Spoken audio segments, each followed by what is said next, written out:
ඇත්තටම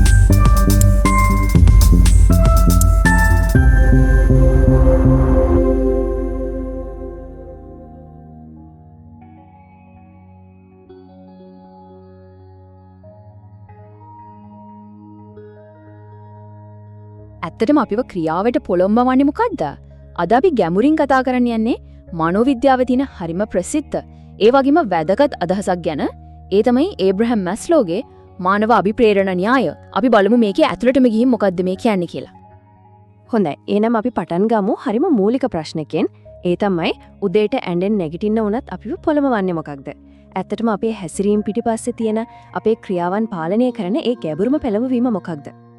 ඔන්න ඔය ප්‍රශ්නට උත්තරයක් හොයන්න තමයි 1943 මනෝවිද්‍යාඥයෙක් ඒබ්‍රහම් මැස්ලෝ සම්පූර්ණයෙන්ම අලුත් විදිහේ රාමුවක් ඉදිරිපත් කරන්නේ. බලන්නේ ඒ කාලේ තිබුණ අනිත් මතවාද ඔක්කොම පැත්තකින් තියලා එයා ඇහුවේ හරිම සරල දෙයක්.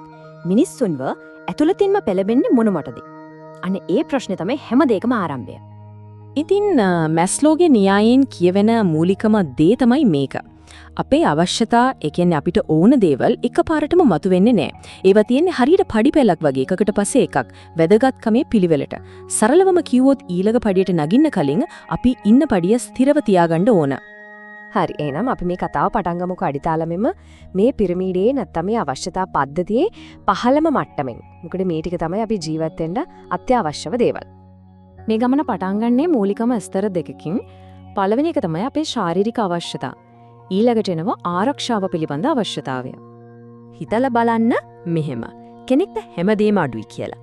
යාට කෑම නෑ, වතුර නෑ, ඉන්න තැනක් නෑ, නිින්දක් නෑ. එතකොට අනිත් හැමදේටම කලින් එයාගේ හිත යන්නේ මේ දේවල් හොයාගන්න. මොකද මේ අවශ්‍යතා තමයි හැමදේටම වඩා බලවත්ම ප්‍රමුඛම දේ. ඇත්තටම පුදුම හිතන කාරණයක් තමයි මැස්ලෝ මේක පැහැදිලි කරන විදිය. එයා කියනවා හිතන්න කෙනෙක්ට මර බඩගිනි කිල්ල. එතකොට එයාට කෑම ඇරෙන්න වෙන කිසිම දෙයක් ගැන උනන්දුවක් නැහැ. එයාගේ මුළු ලෝකයම එයාට හීන පවා කෑම වටා තමයි කැරකෙන්නේ. අන්න එතනින්ම තේරෙනවා මේ මූලිකම අවශ්‍යතා කොච්චර බලවත්ද කියලා. හරි. දැන් හිතමු ශරීරයට ඕන කරන දේවල් ටික සම්පූර්ණයි කියලා. ඊට පස්සේ මොකද වෙන්නේ? අන්න එතකොට තමයි අලුත් අවශ්‍යතා ටිකක් මතුවෙන්නේ. ඒ තමයි ස්ථාවර ආරක්ෂිත පරිසරයක් හදාගන්න තියෙන වුවමනාව. සාමාන්‍යයෙන් සාමකාමී සමාජයක ඉන්න නිරෝගී වැඩිහිටියෙක්ට මේ අවශ්‍යතාවය එච්චර ලොකුවට දැනෙන්නේ නැහැ. මොකද ඒක දැනටමත් සපුරාලා ඉවරයි. ඒත් හදිසි අවස්ථාවක් අනතුරක් ආවොත් ඇරෙන්නේ. හැබැයි මේක හොඳටම පැහැදිලිව දකින්න පුළුවන් පොඩි ළමයි දිහා බැලුවම. එයාලට දිනචර්යාවක් පිළිවෙලක් තියෙන අනතුරු වලින් ආරක්ෂා වෙච්ච ලෝකයක් නැතුවම බෑ. ඒක යාලට වර්ධනයට අත්‍යවශ්‍යයි. හොඳයි. එහෙනම් අපි ඊළඟ මට්ටමට යමු. බලමු මේ පිරමිඩේ උඩට යද්දී තමන්ගේ පැවැත්ම ගැන හිතන තැන ඉඳන් සමාජයත් එක්ක සම්බන්ධ වෙන්න හිතන තැනට මේ ගමන යන්නේ කොහොමද කියලා. බලන්න අර අඩිතාලම, ඒ කියන්නේ ශාරීරික අවශ්‍යතා සහ ආරක්ෂාව ස්ථිර වුණාට පස්සේ අපේ අවධානය මාරු වෙනවා. දැන් අපි හොයන්නේ සමාජ සම්බන්ධතා, තමන්ට කියලා වටිනාකමක් ගොඩනගා ගන්න එක ගැන. මේ අධ්‍යයනයේදී තමයි යාළුවෝ නැති එකේ, ආදරයක් නැති එකේ පාළුව තදින්ම දැනෙන්න ගන්නෙ. පුද්ගලයෙක් මේ ඉලක්කය සපුරා ගන්න, ඒ කියන්නේ යාළුවෝ, සහකරුවෙක්, දරුවෝ, සමාජයේ තැනක් හොයාගන්න හිතාගන්න බැරි තරම් ලොකු උත්සාහයක් ගන්නවා. මෙතනදී මැස්ලෝ හරිම පැහැදිලිව දෙයක් වෙන් කරලා පෙන්නනවා. ඒ තමයි ආදරය සහ ලිංගිකත්වය. බලන්න ලිංගිකත්වය කියන එක තනිකරම ශාරීරික අවශ්‍යතාවයක් විදිහට අධ්‍යයනය කරන්න පුළුවන්. හැබැයි ආදරය, ඒ කියන්නේ සෙනෙහස දෙන්න සහ ලබන්න තියෙන අවශ්‍යතාවය ඊට වඩා හාත්පසින්ම වෙනස් ප්‍රබල අභිප්‍රේරණයක්. හරි, ඊළඟ පඩිය තමයි ගෞරවය පිළිබඳ අවශ්‍යතාවය. මැස්ලෝ මේක කොටස් දෙකකට බෙදනවා. පළවෙනි එක තමයි තමන්ට තමන් ගැනම තියෙන ගෞරවය. ඒ කියන්නේ ශක්තිය, ජයග්‍රහණ, ස්වාධීනත්වය වගේ දේවල්. දෙවෙනි එක තමයි අනිත් අයගෙන් ලැබෙන ගෞරවය. කීර්තිය, පිළිගැනීම වගේ දේවල්. ඉතින් වැදගත්ම දේ තමයි අපිට තමන් ගැන ගෞරවයක් තියන්නත් ඕනේ, ඒ වගේම අනිත් අයගේ ගෞරවය ලබන්නත් ඕනේ කියන එක. හරි. දැන් හිතමු ආරක්ෂාව, සමාජ සම්බන්ධතා, ආත්ම ගෞරවය කියන මේ හැම දෙයක්ම එක්ක ජීවිතයක් ගොඩනගාකට ඉවරයි කියලා. අන්න එතකොට තමයි අපි මේ අවශ්‍යතා පිරමීඩේ ඉහළම උච්චතම ස්ථානයට එන්නේ.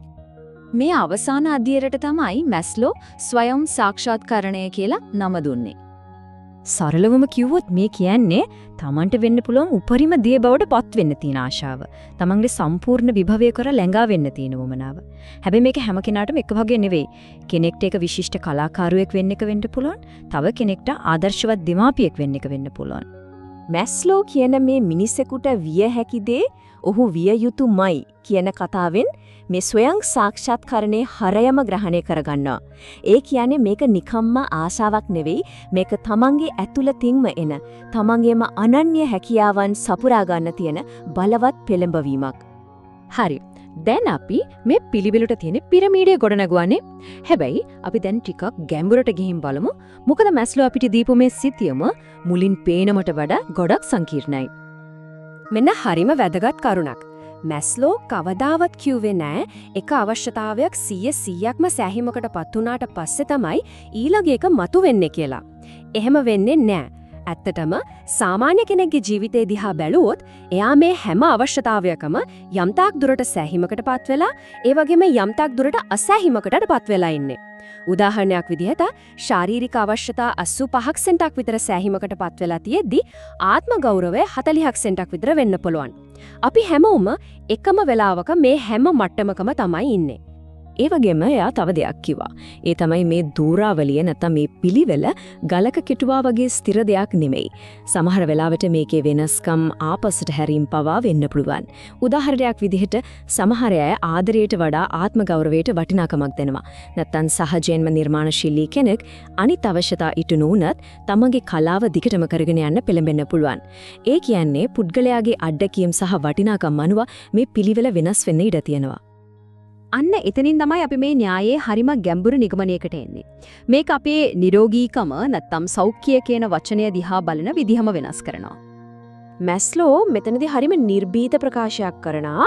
එයා කියනෝ මූලික අවශ්‍යතාවයක් ඉටු කරගන්න බැරි වෙලා ඉන්න කෙනෙක්ව සරලවම අසනීප කෙනෙක් විදියට හිතන්න පුළුවන් කියලා.